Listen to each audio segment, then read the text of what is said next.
Vincent, thanks very much for making time to talk with me this morning from Visit Flanders. I've been watching what's happening in your part of the world for a while, and I'm very interested to hear from you how you see the future of tourism in Flanders. One of the key questions, I think, in responsible tourism is whether a destination is going to use tourism for the benefit of the communities who live there, or effectively whether the destination and the people who live there are going to be used by tourism. It's a very big difference in those two approaches. I've not been in Flanders for a while, but I remember being in Bruges probably 15 years ago and thinking this Bruges could be in trouble in the future with the number of visitors. But I'm fascinated to know how things are developing in Flanders and how you see the problem of over-tourism. Mm-hmm. Well, I think we can be happy to say that when we started looking differently at tourism and at our role, there weren't much troubles yet, but we saw them elsewhere. Huh? And I had the opportunity to do the first large-scale resident study, and we decided to do it in Bruges, not for any just a coincidence, but of course we noticed Bruges is very small and has those days almost 10 million visitors a year, which is a lot, huh? In a population of 20,000 people. And the big surprise was that uh, the residents were very happy to live in Bruges. We're very proud, thanks to tourism. Almost 80% of them was supporting tourism, which was much, much more than we had hoped for, because the general perception and the feeling was that there is a lot of pressure and also a negative sentiment, which was not the case. Huh? Um, on the other hand, there were many little alarms already. People were supporting tourism, but it didn't mean they didn't suffer from nuisance or problems of mostly streets that were literally overcrowded. People in Bruges and in Flanders in general like to cycle Yeah. and do go to places not just for recreation, but just go to the bakery with the bike, etc. And this was becoming a problem on a daily basis, going to school by bike because the streets were flooded with tourists. It were like positive kind of tourists because people who go to Bruges are like a culture seekers. They don't go there to party, which Yeah. is already an advantage. Most places in Flanders have this advantage. International visitors don't come here for a party, but for the heritage, for the museums, for the monuments, etc. And that's a very positive thing to start with. Huh? Um, so we can say in 2017-18, when we started this process of designing the new vision, which is called Travel to Tomorrow, um, there were not very there were not many problems in specific places, but there was this feeling of it will keep growing and it will not get better. Huh? And at some point it will be too late to try to start managing it. So that's why I'm quite happy that we started quite early Yeah. to anticipate on things that were going to come at a certain point. You can also look at it from a negative perspective. If you look at Amsterdam, Paris, the big destinations, capital cities surrounding our little region in Belgium, growth figures were even much bigger. So you could also say, did we do a bad job in developing tourism in Flanders in the way we were supposed to think, let's say 10, 15 years ago? Because then it was all about how much did you grow? And oh, there's rather moderate growth in Flanders. Looking back at it, I think at some point we must have thought, are are we bad?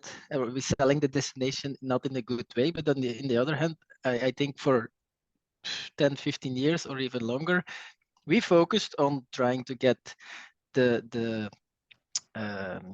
we call it meerwaardezoeker in our language, the visitors that look for added value in a trip, not for getting drunk and do crazy things. which was already more niche. We were quite away from mass marketing for many years already. So that also was a good starting point. I think we have a sub-destinations in Flanders with a positive image of culture and heritage, and an approach already in those days that was looking for those travelers and not for the mass. We did this 2-year project to develop the new vision in a very participative way. And this was a big change, but because before we thought we should have been, or we should be, the government there on top, steering, guiding, showing leadership, and the sector should follow that. And we completely turned that around during the process of designing the vision, and we completely take a different attitude today, being more a facilitating government or for governmental organization, listening to the needs and trying to support and help where the help is needed in the sector. And then sector is somehow defined in a classic way as the commercial sector, but Travel to Tomorrow also means that tourism should have a positive impact on communities in general, and that's definitely local communities, communities of entrepreneurs, which is the businesses, and visitors. They're also a community, and places. That's the non-people related part of it. So the balance of the impact of tourism for those four is important, and we see that we have a role to raise awareness on it and to act upon it. And it can only be in when you're more humble and take a position that's not on top of everything and start shouting that everybody has to listen. So it's a process that's ongoing since, this vision was ready in 2018, 2019. So we had the first 4 or 5 years of a new minister embracing it, putting it as a main ambition in the formal tourism policy note. And we're in the middle of making this change. You don't do that overnight. It's not ready in in a few weeks. Yeah. And maybe It's a later. journey, isn't it, Vincent? I think that's the point. It's there's no defined arrival point, and the problems emerge over time in different ways. But I'm Yeah, guessing that when you began to see those problems of over tourism in Flanders, and you saw that they were coming, was that a consequence of overnight visitors or day visitors coming into Bruges in the coaches? it's a mixture. 50% of the 10 million visitors in Bruges stay less than 3 hours. So the important question here is, what is a visitor in the 10 million? We look very broad. We use mobile data to measure it. So it's any kind of visitor. That's an excursionist, a day trip visitor, a tourist that stays overnight, or what we call a recreational visitor, which is somebody who lives in the surroundings of Bruges, not in Bruges, but 20 kilometers maximum away. And that's also a big group of people that like to enjoy the beauty of Bruges and goes very often. You can't ignore them because they also fill the streets.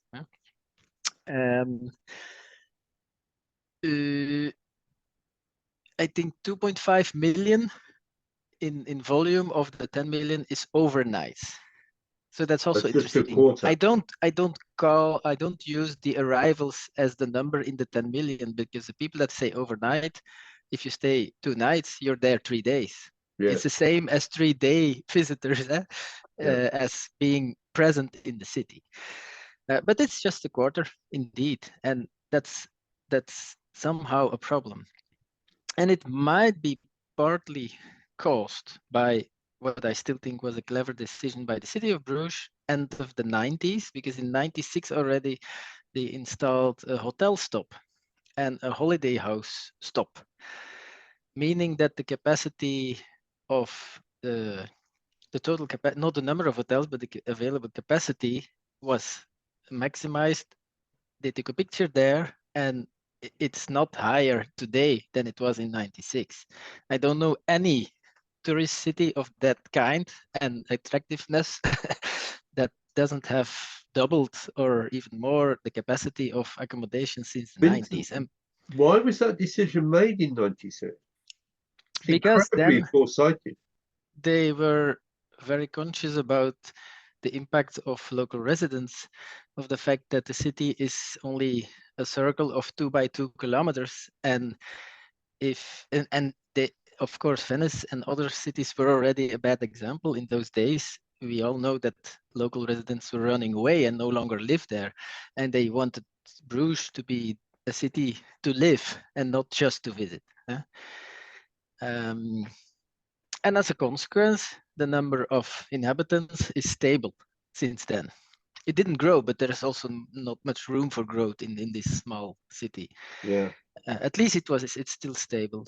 And as a consequence, some big hotel brand, the first Marriott hotel in Flanders was in Ghent 10 years ago or something like that, or a little more. I guess Marriott would have liked to install it in Bruges, but it was not possible.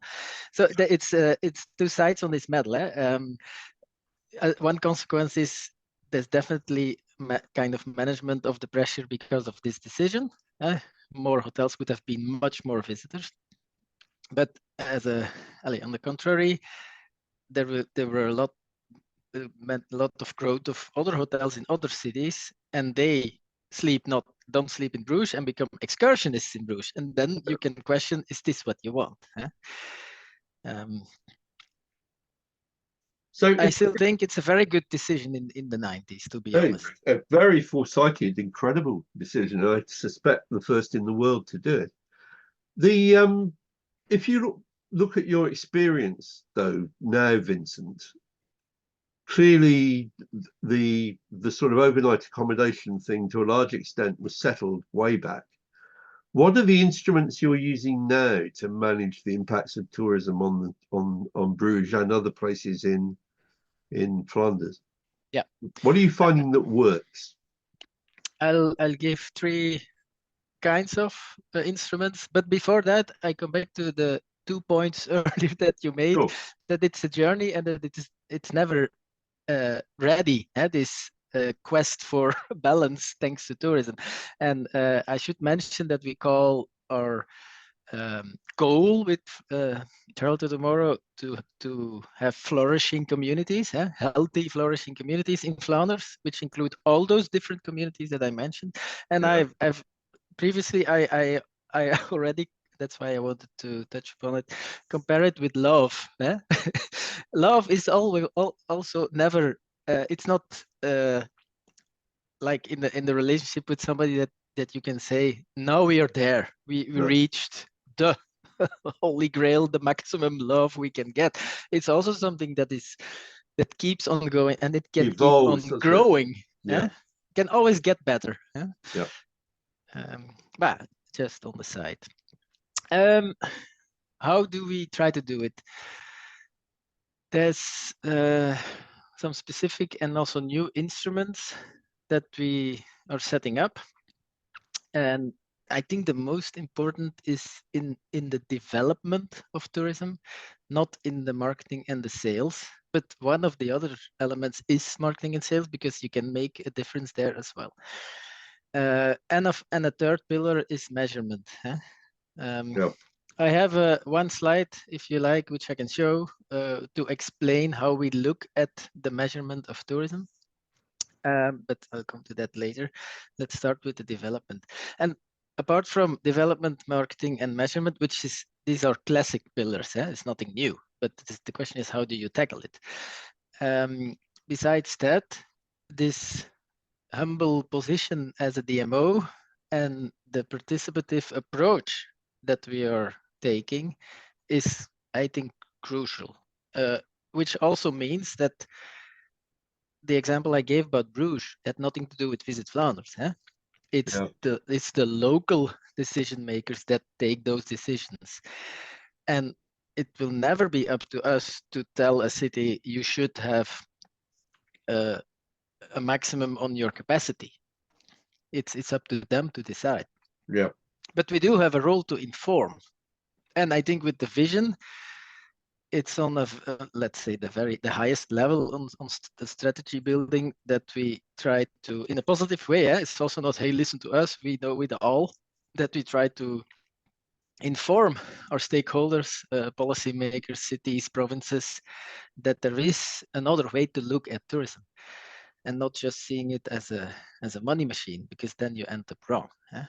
So this, maybe this is the fourth pillar. It's about communication in this humble kind of way. And to set this up, we installed a Travel to Tomorrow network, which is launched 1 year ago. And many persons, organizations, schools, hotels, federations, cities, provinces are member, and we organize workshops, events to bring messages about this kind of way of thinking, but also to let them share their examples, how they bring Travel to Tomorrow in practice.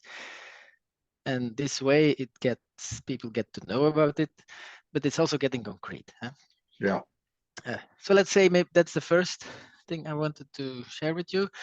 On development, and this is something I think we can be proud of also in Flanders and our DMO, even long before Travel to Tomorrow, we spent much more budget, government budget, in developing tourism rather than selling it.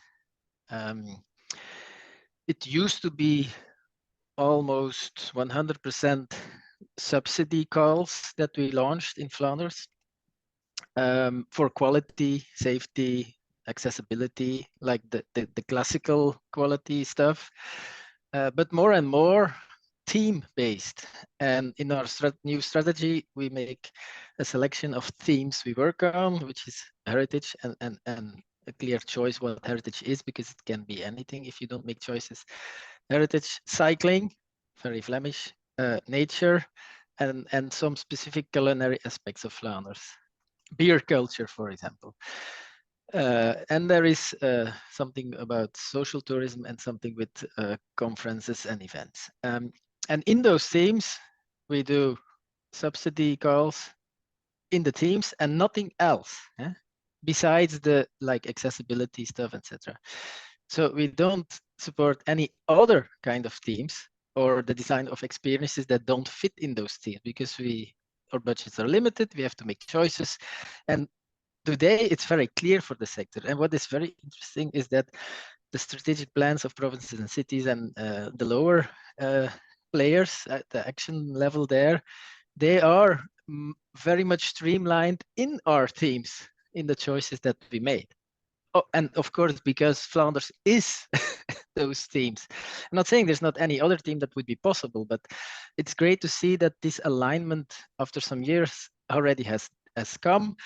And so we try to cooperate with the provinces, with the cities. If we do the subsidy calls, that they support local players to apply. And I think we can say there is substantial financial support there. In the 4, let's say, leisure teams, there was a call 2 years ago of, in total, I think 28 million euros. And on top of that, we did a 30 million call, which we called Stimulus, where projects could get up to 300,000 euro each to make sustainability improvements to their businesses. And the interesting thing there is that it was partly a loan without interest, and 75%, I think 25% they just got of the subsidy, and 75% they pay back in, I don't know, 4 or 5 or 10 years, but without interest. This was appreciated a lot by the sector. In the development pillar, I would say there is also, I think I mentioned you once before, that we are doing our own projects, which is very new. We never did the development of sites ourselves. So we started even to buy castles and religious sites, because we all know Europe is full of those beautiful places. but there is the previous owners are no longer there. The religious people are less and less, and Yeah. we have to do something with those fantastic places. And tourism could be one of the solutions, but with the principles of travel to tomorrow, not to install Disneyland kind of attractions in a castle where there is no fit. There has to be a fit with the history, with the local communities. And so we're in the middle of making these developments, making these plans, and of course finding budget, because that's a huge extra which was normally not budgeted. Yeah. Just to say a few words on the development pillar, and then marketing. We go even more in the direction of niche, even more niche than before, and which is changing the marketing actions. It's also changing the idea, and this is a sensitive topic, that you need to be present in some parts of the world.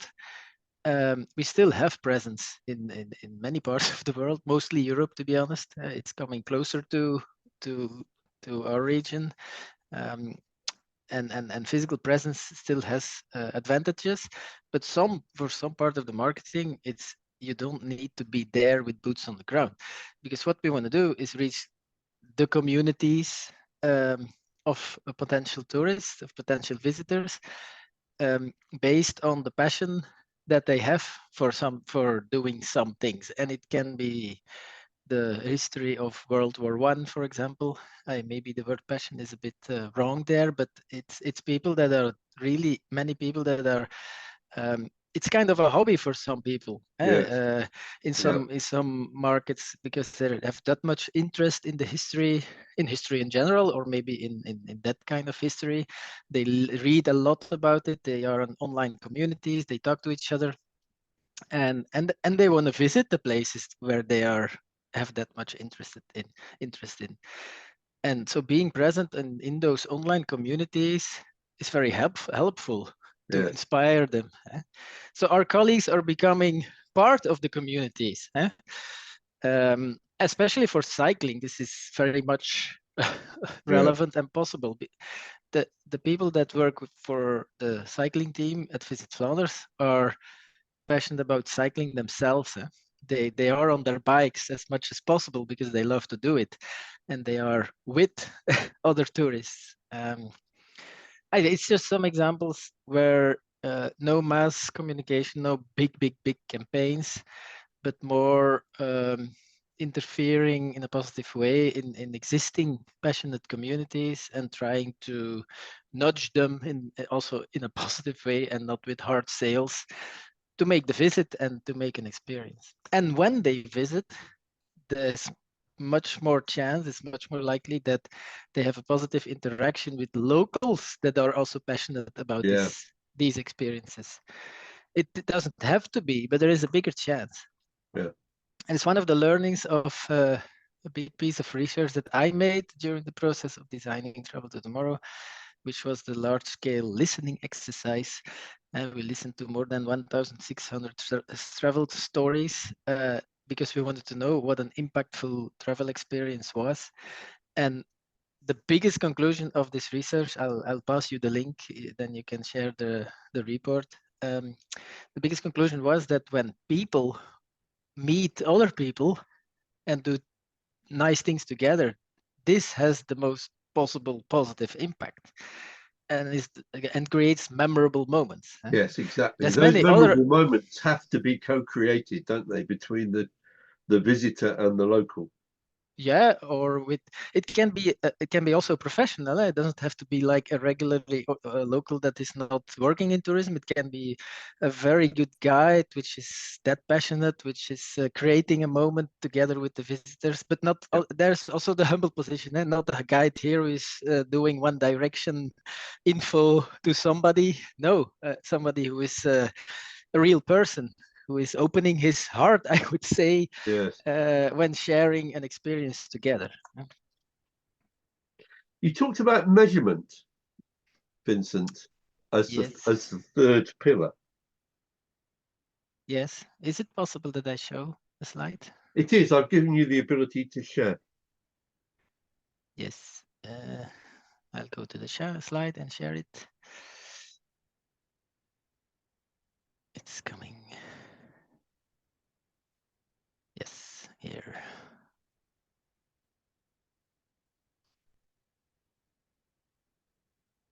Voila. You see it? Yep. There's two parts, left and right, and there's three numbers, 1, 2, and 3. The right part is the destination. This is where the impact of tourism is happening. This is where we want to see this flourishing happening, when we want to see this balance between the impact of tourism for residents, places, entrepreneurs, and visitors. And there we created, together with Leuven University, a measurement framework to define what is flourishing in terms of tourism. What is a flourishing resident, a visitor, flourishing entrepreneur, and a flourishing place, based on existing material, academic work, etc., etc. We work together with Bart Neuts from Leuven University, and we designed a barometer which is displaying the result of what is already measured. We installed a measurement network because we cannot do it on our own.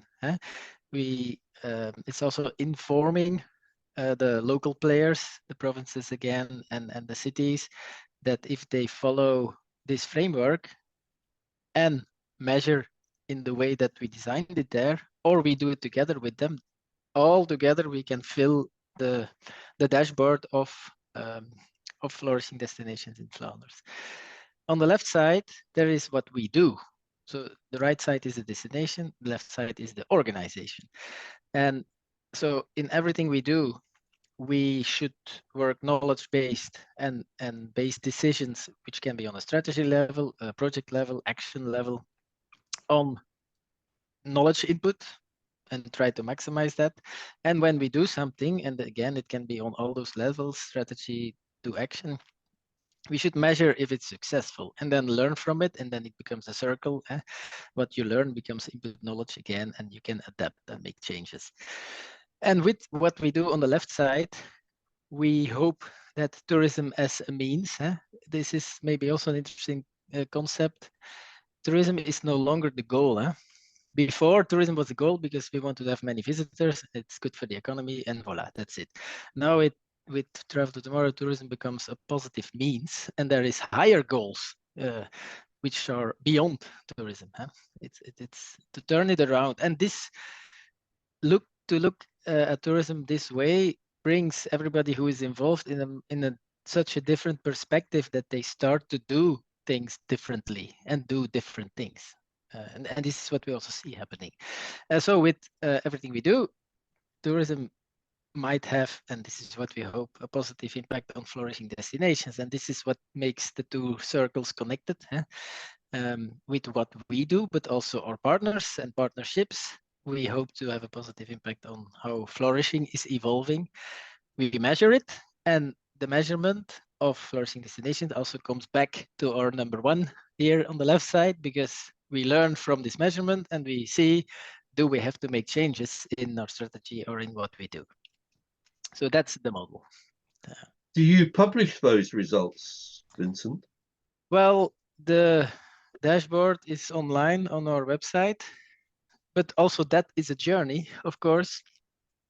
We didn't want to wait to publish it until all the gaps are filled. But the relevance in the dashboard, of course, is in the evolution, and you have to make sure that everything is measurable and measured, which is a challenge, of course, because tourism is much more than in a classic definition. Yes. When we had before arrivals, overnights, expenditure, seasonality, and spreading in space and time, let's say, that then you had your KPIs. Yeah. Now it's much more. To name one thing, we started doing this resident study since 2016. I think we are beyond 35,000 respondents already in those studies. it's a huge work to do all these studies. And you have to do it regularly to keep track. Yes, you don't know if it's getting better or worse, do you? Unless you're doing it at least once a year. Yeah, that's too frequent. We're now at the biannual frequency. So every 2 years we do the big cities. And I even think it could maybe be every 3 years. Yeah. But there is a strange but logic phenomenon that we start seeing. The support for tourism is going down. Even during COVID. So when there were less visitors, people felt more pressure. So there's many reasons, I think. And one to start with is by doing the studies and giving it a lot of attention, there is also, you're raising awareness that there is a problem. Yeah. Yes. And people, it's counterproductive. So you want to do something good, but the result is that people are aware that there might be an issue. Yeah. Because of listening to them. Yeah. There is the media. They play a very nasty role. I don't have to explain, I think. No. The negative story tells much better than a positive story about the Yeah. impact of tourism. And thirdly, yeah, it's a mental thing in people's head, I believe. And it's linked to the other two reasons. The more attention you give it, the bigger the problem might become in people's heads. And the fact that during COVID, with no visitors, people in Bruges felt even more pressure than before, was because they were anticipating on the pressure that was going to come when this crisis was over and when the people were coming back. And they also got used, I think, in lots of places. We've seen that, I think, in lots of destinations. People began to realize that they didn't have to have a lot of visitors and how nice the city was without them. Yeah, this, by the way, is the evolution. It's a 23 figures, but with the bars here, you see the 21 figures. So Yeah. we were almost at 80% in 2016. It went down to 70 something. It was 70 in 21, and it's now 64 in Bruges in the support. I support tourism, and I want it to remain important. It's still a majority, but it's going down. And 70 something percent of the people in Bruges said, yes, I want that my city is promoted. And now it went down in 2 years from nearly 70 to half of them. So it's big signs that it will be difficult to turn this perception back to a larger positive sentiment, I think. Is that seen now as a priority by you, or is it just something you're beginning to worry about? How would you define your priority then? I mean, in what sense the priority? To do something about it? In terms of the things, Vincent, that you're worrying about at the moment, is it high up on the list, or is it just a concern for the longer term? Well, I see many positive things happening, but it's part of the larger concerns. Maybe, but my biggest concern is less tangible. That's how we can deal with and improve the situation with biodiversity and climate change and the impact on tourism and the impact of tourism on it. There is that little knowledge today. The sense of urgency is there. We don't have to tell people that there is a problem and that we have to do something about it, but what to do is very difficult today. And yeah, the other thing here of growing numbers again, tourism back to business as usual is definitely one of the big concerns. And also there, we have to be humble in a sense that with having a vision and a strategy like we have, I think we can achieve positive things. But on the side, there's a lot of other things happening. We cannot stop 50 buses arriving in a city in Bruges in December in one day with excursionists coming from whatever other places. because we're an open country and we want to keep it like that. These values we value a lot, but because of that, it's very difficult to manage a big part of tourism. Yes, The I mean, impact you can, yeah, sorry.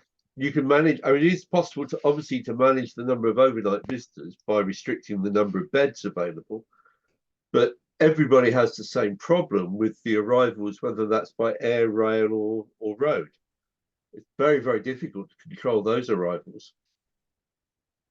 Yeah, you can almost not control it. You The can one try to. mechanism that I have seen used on the coach arrivals is by restricting coach parking. Is that a strategy that you've tried in any of the Flanders destinations? Well, we ourselves, we don't have any responsibility there, or we cannot make decisions in places in Flanders because it's the local decision makers who can do that. I know, and maybe I once shared it with you in Bruges. They have ideas about it, but I don't think they're doing it yet. I know there was this idea of economists would think it's crazy, but to charge more for a bus parking if you stay 1 or 2 hours than for a day. Parking Yeah. for a full day is cheaper than for a short time, so that they would discourage and nudge the bus people No, or I the think that's a very organizer. interesting idea. It'll be It would interesting be to know. interesting to try it, but it takes courage, I guess, to do Yes. it. And yeah, sometimes also the big money still plays. It's big discussions with cruises. The Vincent, big. we're coming towards the end of our time. What is there anything else that we haven't covered that you'd like to mention in terms of taking responsibility for making sure that the place flourishes? It's a lovely idea, I think. Well, I can only summarize by saying that I would recommend destinations to, if they haven't changed the way they looked at tourism, to make this change Yeah. at like a strategy level. It has to start with a vision which is differently. You cannot do just a rebranding or change your marketing if you don't change the fundamentals of what it all starts from, and making the process of this change. You can also not do top down, do it bottom up, and do it yourself together with many stakeholders. Don't ask a consulting firm, hey, No, write me a new no. tourism. We've seen those examples, I think, and often it's a good story, but when it's not owned and embraced by the people who are going to do it, it will not work. No, so many of those studies sit on the shelf and are never used. Yeah. Vincent, thanks for your time. That's been a really inspiring account of what's happening in Flanders, and I've learned a lot from that, and I'm sure the other people who will see this video will have the same impression. Thanks very much indeed for your time. Thank you, Harold.